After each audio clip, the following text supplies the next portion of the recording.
Sam. And we are Love to Hate. Back again, this time we are going to do a special video. We're going to address some of the questions that we've received as we've started with Love to Hate over the last several months. And stick around till the end of the video, because at the end we are going to tell you how you can win a $50 Amazon gift card. But for right now, we're going to answer probably the number one question that we have been asked since we started Love to Hate. Sam, you want to tell the viewers out there what that is? I've been asked if I still consider myself a non-gamer since we've been doing this channel for about 6 months? Close to that. Close to 6 months, yeah. You know, I've obviously played a lot of games. I know the lingo. So am I still truly a non-gamer? Yes, she is.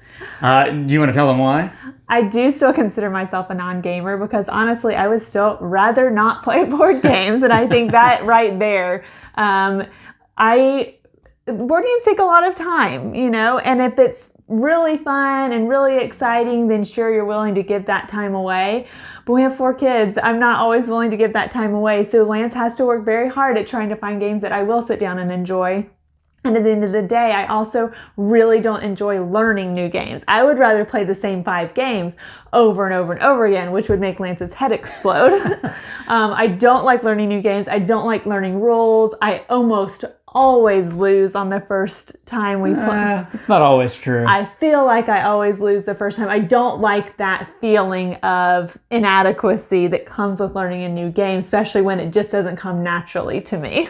So that being said, taking some of the things Sam here is saying can help us gamers out there when trying to get a non-gamer to the table with some consistency. You know, if you are planning on only playing with this person one time, that's kind of something different. Do what you want. Do what you want, right. But if this is maybe your spouse or your kids, your next door neighbor, your best friend, whoever it might be, and you plan on playing with them more than once, then you're going to want to know how to go about the, board gaming habit of getting them to the table and playing. And so that being said, I think one of the very important things in knowing is knowing what kind of games to play with non-gamers. And so Sam, we've played countless games, and there are lots of different themes, lots of different mechanics. What are some of the things that you found to be the types of games that you tend to like more? Well, I think each person's going to have different preferences. I think it's important for any gamer to start just with a small collection and make them diverse in gameplay, as far as having tile laying and roll and play and so the different kind of mechanics out there that you're talking to. Exactly. I think sometimes the theme can be really exciting for gamers, and it's not as exciting for a non-gamer. They could love the theme of Back to the Future. We have 2 Back to the Future games, and they are, what type of games are they? They're both cooperative and dice rolling type games. And that just might not be their cup of tea. So while they may love that theme, that may not be the type of game they want to play. So I would definitely suggest not focusing on the theme as much and focusing more on the mechanics. Me personally, I like tile laying. I like drafting. Yes, I like drafting. I don't know all the right terms. Lance knows what type I like. You like abstract strategy type games that don't really have a whole lot of theme to them. Yes, the less theme, the better. Give me a blank box, no theme. Now, see, for me, that's kind of, oh gosh. Yeah. But that being said, that's not a blanket wide statement that I think we would apply on all non-gamers out there, because theme is important, and it is a kind of a hook that can draw people in. It just kind of depends on the theme that you're working with. But don't buy into the fallacy that because this game has a great theme to it, then it's going to work great. And it may not. It's the mechanics that are much more important when it comes to playing with non-gamers that you really need to pay attention to. And so there are some mechanics that work much better than others, and some of the mechanics that we would maybe recommend shying away from Real-time games tend to be kind of something that can, at least in our experience, can be overwhelming for non-gamers. It's something you have to do on the fly. It's something that, tends to cause people that don't maybe think on their feet or think quickly, especially when it comes to board games and strategy, that it can kind of leave them in the dust, and that can be a hard thing to do. Another thing out there that maybe we would recommend shying away from are sandbox type games, which, if you're not familiar with that idea, sandbox is kind of just go your own way. Come up with your own path to victory. Sounds horrible. You have 100 options at your fingertips, and you figure out whatever the best one is for you. And as you just heard it from Sam, that can be overwhelming and just boils your mind with the different options that are out there. I think it's important too to know yourself as a gamer, because me and Lance highly recommend cooperative games for non-gamers. But if you are someone that is just so competitive that you're going to quarterback and take over, then maybe a cooperative game isn't the best thing to play with your non-gamer. So you really need to know yourself as well. Right. You need to be able to kind of step back, relax, and, let the gamer or the non-gamer enjoy the game. So let's go to another thing real quick. And Sam mentioned earlier that she's constantly thinking about what else could she be doing with her time when she's at the table playing board games with me.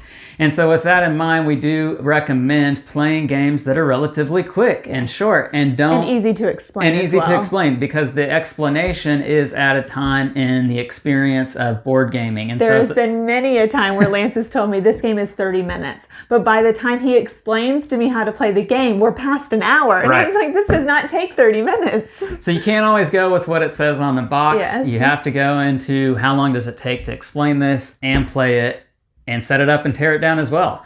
So you have to think about those things as well. And the quicker the better is obviously what you want to go with.